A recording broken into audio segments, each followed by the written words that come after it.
Hello and welcome back to the channel. I'm Loudguns, and today we're going to take a look at doing some duo mole mining.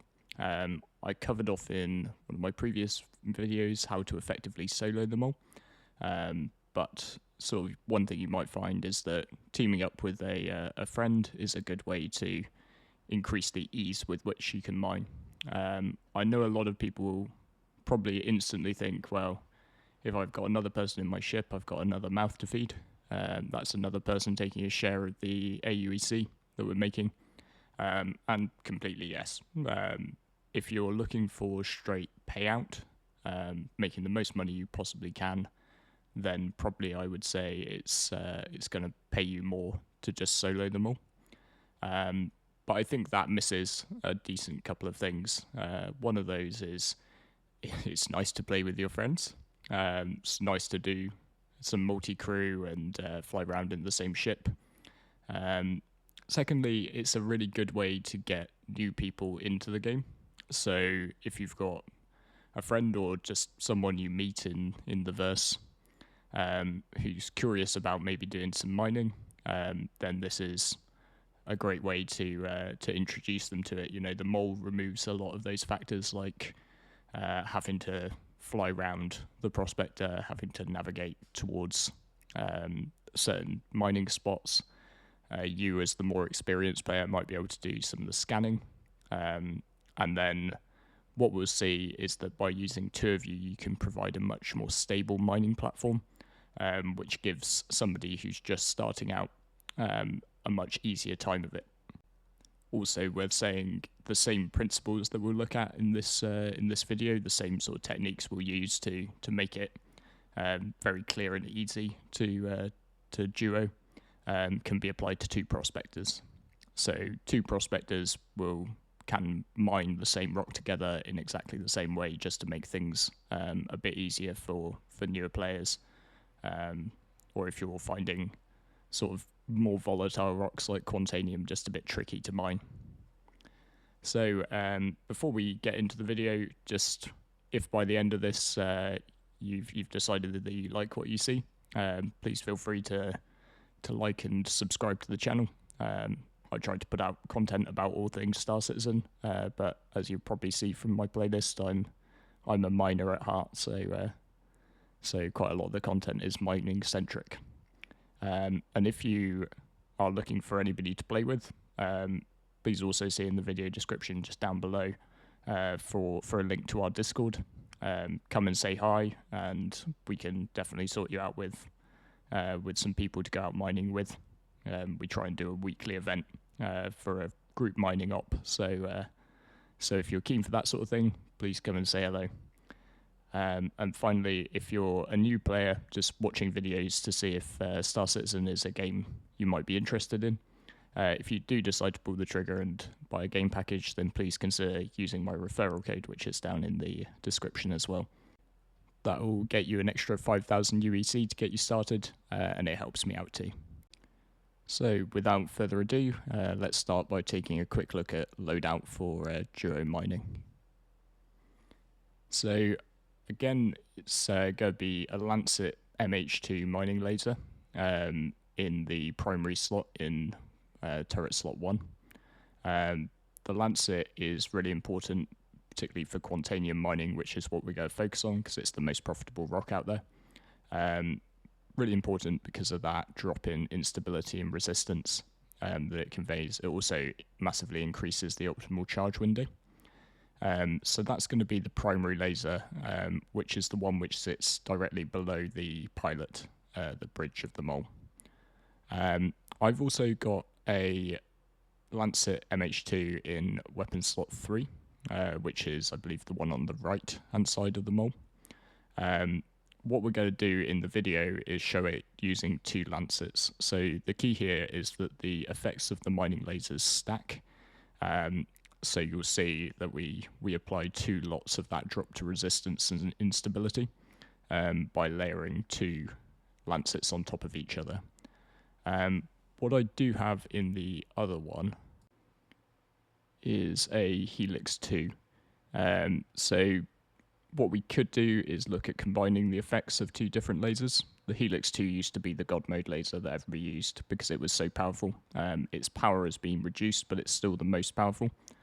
But what I'd really look at here is its improvement in charge rates. So it also increases the optimal window, not as much as the Lancet, but it does increase your green zone. But importantly, its improvement in all charge rates helps to just offset the Lancet's reduction in all charge rates.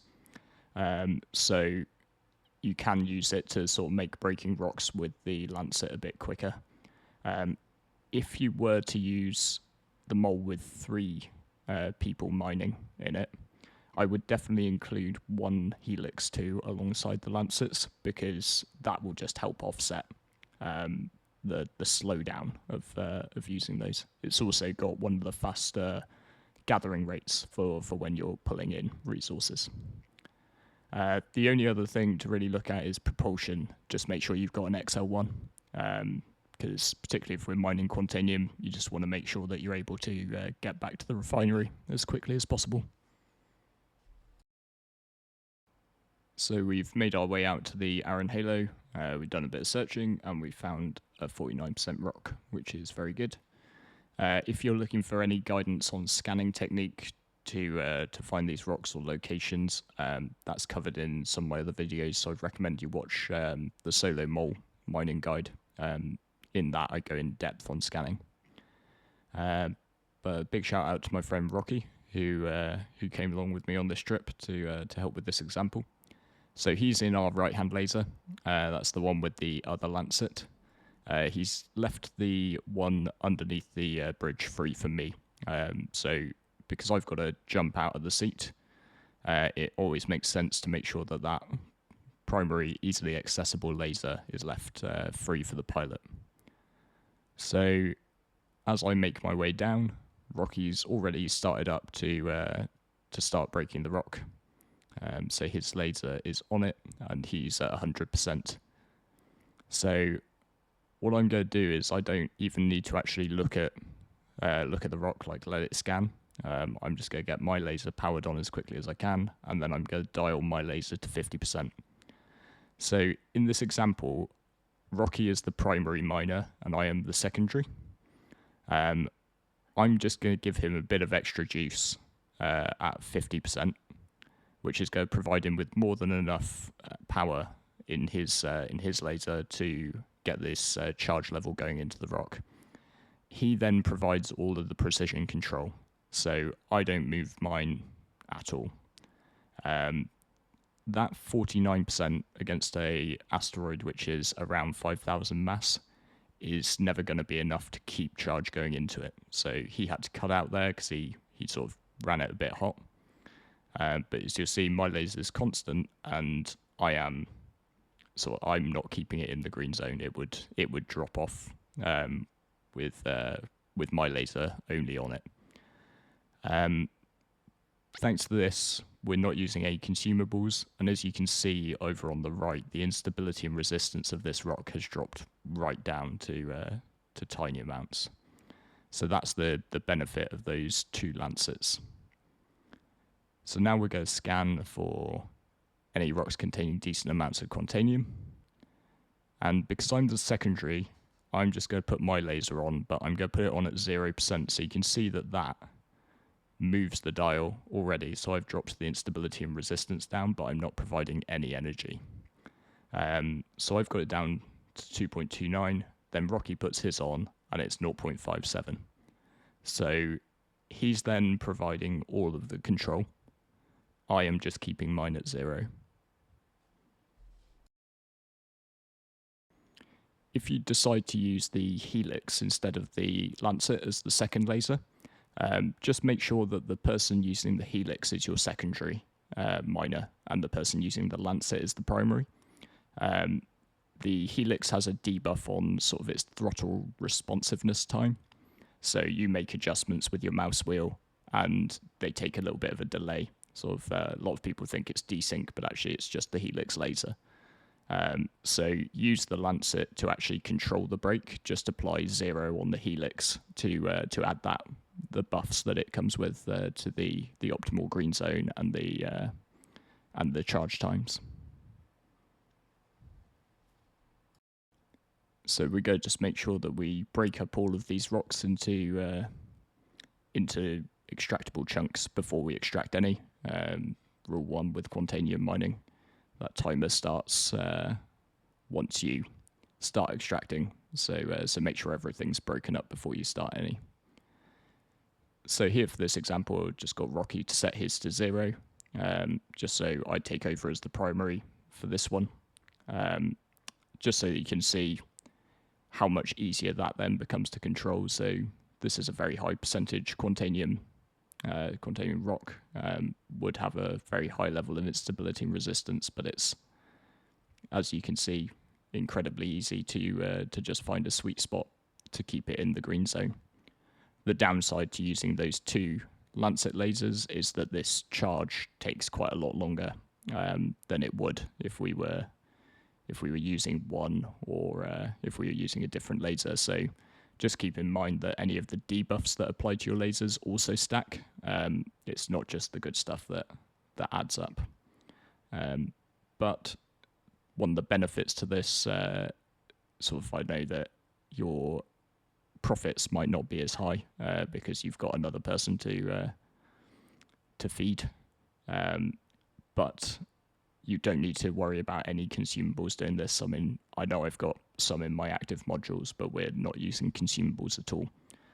The main use of those consumables when you're solo is to help to drop resistance and instability further, but that's not needed. And the surge, which is the one which helps you put more power into the rock to speed yourself up a bit, again, not needed because you've got so much more available power. These rocks are not hard to break once you put 2 lasers on them. And to be fair, it's one thing I really hope we see in the future. All the asteroids at the moment are around 5,000 mass, which is completely possible to break solo, incredibly easy to break with 2 lasers. And I find myself looking at the mole and it's 3 lasers, and I'm sort of crying out for a 15,000 mass rock to go and break, because we need something in the game which, for one, makes it something that you would need 3 people to break, and secondly, something which could generate more profit so that you could pay to have sort of people helping you out. So from this rock, we're probably going to take home approximately 50 SCU of Quantanium, which is a really good run.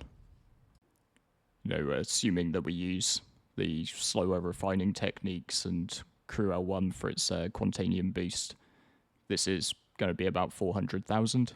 But if we could get up a bit higher than that, if we could get some more full moles of Quantanium coming home and sort of selling for 800,000, then we'd probably justify sort of the economics of multi-crew a lot more. One thing which is good though is if you sort of split up to begin with. So in this case, I've come out in my MSR to do the scanning, while Rocky follows around in the mole. So he's also scanning, so we double the size of our net, and the MSR is obviously a much quicker ship. So it's capable of finding these decent rocks. You can then very easily use each other's quantum beacons to just get yourselves closer together. And then you can just EVA across from the scanning ship onto the mole, help with the mining, so provide that second laser.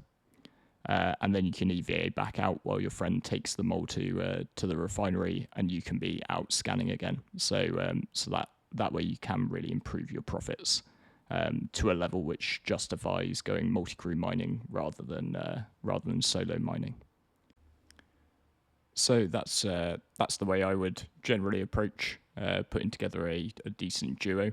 And I think it really helps to just communicate with each other sort of beforehand, like who's going to be the primary, who's going to be the secondary, because that makes it a lot easier, goes a lot smoother. You don't need to communicate so much like in the moment that you're doing it. So I know not everybody has voice comms up, so it could be a straightforward way, sort of if you just meet someone and you're typing to them in chat, to just explain this technique, and then they know what they're meant to be doing.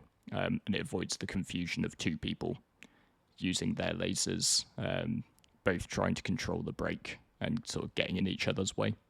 Because obviously, if you blow these rocks up and overcharge them, then you go ruin your profits.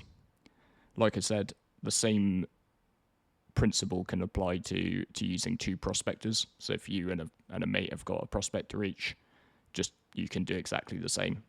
Just assign a primary, assign a secondary, and make sure each one of you knows what you're doing. But you can then help each other break rocks which might be problematic, and no need for any consumables.